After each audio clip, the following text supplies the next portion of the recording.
Assalamualaikum dan salam sejahtera. Pada 21 April 2025, SMK Janarikul telah mengadakan majlis peluncuran 3K yang menggabungkan 3 elemen iaitu keselamatan, kesihatan dan kebersihan. Program bebas tangki di sekolah PBDS, pemakaian rencana jalur gemilang, Hari Nilam Selangor Hanis dan pembukaran nilam peringkat sekolah. Jom bersama saya, Anis Liana untuk liputan majlis.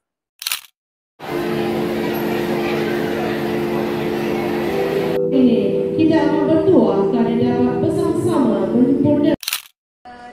Bersama saya ialah Puan Nur Aisyah binti Sa'ai, pengelaras nilam sesi pagi. Boleh cikgu yang tekan maklumat utama nilam? Matlamat utama nilam atau nadi ilmu amalan membaca ialah untuk menyemai sikap membaca dalam kalangan murid. Diharapkan program ini dapat memupuk semangat untuk membaca dan mencintai ilmu. Terima kasih cikgu. Kejiwaan yang berusaha dan planning pertahanan awak. Situation bring you back to me. Oh, love's never break down. Guess you heard that song. You say that I'm dying to forget a bit the boy for you. I wrote a song too many pages, so I hope you hear me know that I'm thinking about. Oh, thinking about.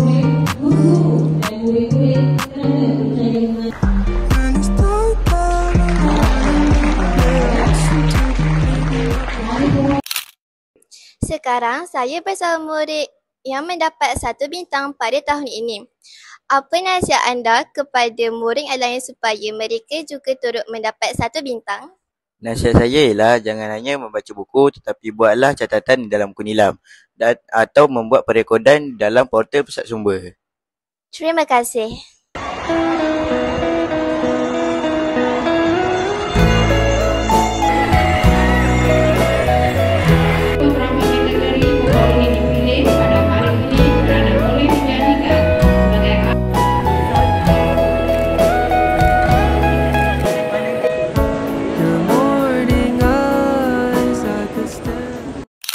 Kini saya bersama Puan Kastura binti Abdullah yang mengadakan kostum nyamuk.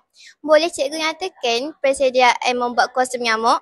Okey, baiklah. Untuk program kita pada hari ini, saya menyediakan kostum nyamuk. Jadi kostum nyamuk ni saya buat bersama dengan beberapa orang guru pelatih. Dan kostum nyamuk ini kami sama-sama buat menggunakan bahan-bahan yang terpakai sahaja.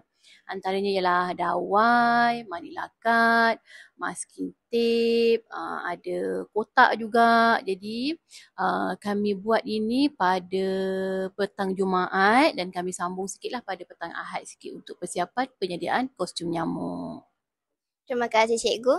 Sedang dibangun sekolah. Selain itu juga, acara ini juga dianggap sebagai simbolik sokongan